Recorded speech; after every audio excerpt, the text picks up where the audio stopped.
በኢስላማዊው የዘመን አቆጣጠር መሰረት የ1447ኛው ዓመተ ሂጅራ ተጠናቆ ለአዲሱ የ1448ኛው ዓመተ ሂጅራ አዲስ ዓመት ደርሰናል። ያለፈው ዓመት በሙስሊሙ ዓለም ማህበራዊ፣ መንፈሳዊ፣ ፖለቲካዊና ኢኮኖሚያዊ ሁነቶች ውስጥ የተወሰኑትን እንመልከት። አንደኛ፣ የሳውዲ አረቢያና የፓኪስታን የመከላከያ ትብብር ስምምነት።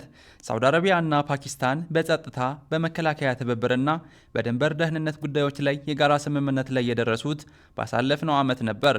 በተለይም ሁለቱ ሀገራት በወታደራዊና ኢኮኖሚያዊ ጉዳዮች ላይ የጋራ ስምምነት ማድረጋቸው በ1447ኛው ዓመተ ሂጅራ ከተሰሙ መልካም ዜናዎች መካከል ነበር። ሁለተኛ፣ ኢራንና የአረብ ሀገራት የጀመሩት ዲፕሎማሲ። በኢራንና በመካከለኛው ምስራቅ በሚገኙ የአረብ ሀገራት የነበረው ከፍተኛ የዲፕሎማሲ ውጥረት ባሳለፍነው ዓመት መጠነኛ መሻሻል አሳይቷል።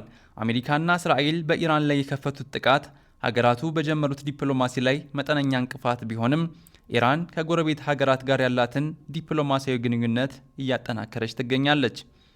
ሶስተኛ፣ ፍልስጤም፣ ጋዛና የሙስሊሙ ዓለም። በጋዛ ያለው ሰብአዊ ቀውስ ዛሬም ድረስ የጋዛ የሙስሊሙ ዓለም የትኩረት ማዕከል እንድትሆን አድርጓታል።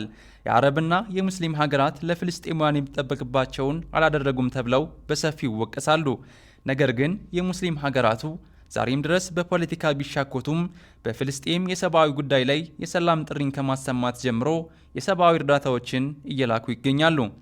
በዚህ ባሳለፍነው ዓመት ውስጥም ፍልስጤም እንደሌላው ጊዜ ሁሉ የሙስሊሙ ዓለም የትኩረት ማዕከል ነበረች። አራተኛ፣ ሐጅና መንፈሳዊ አንድነት።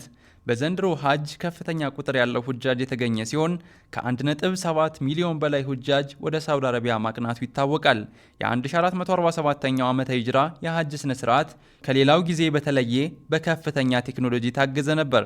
በዚህም ከ1.7 ሚሊዮን በላይ አማኞች ከመላው ዓለም በመሰባሰብ መንፈሳዊ አንድነታቸውን በግልጽ ያንጸባረቁበት ዓመት ነበር። አምስተኛ፣ በኢስላሚክ ፋይናንስ ላይ የታየው እድገት።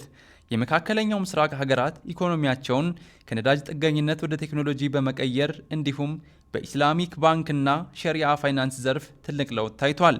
በተለይም በሳውዲ፣ ማሌዥያ፣ ኢንዶኔዥያ እና የገልፍ ሀገራት ኢስላማዊ ኢንቨስትመንቶችና የሸሪዓ ባንኪንግ አሰራር እየተስፋፉ ይገኛሉ። በአጠቃላይ ያሳለፍነው የ1447ኛው ዓመተ ሂጅራ በዓለማችን ላይ ፖለቲካዊ፣ መንፈሳዊ፣ ዲፕሎማሲያዊና ወታደራዊ ሁነቶች በስፋት የተስተዋሉበት ሲሆን የሙስሊሙ ዓለም ከግጭት ወደ ዲፕሎማሲ፣ ከነዳጅ ጥገኝነት ወደ ቴክኖሎጂ ዘመናዊ ስርዓት ውስጥ ለመግባት ጭላንጭል ተስፋ የታየበት ዓመት ነበር።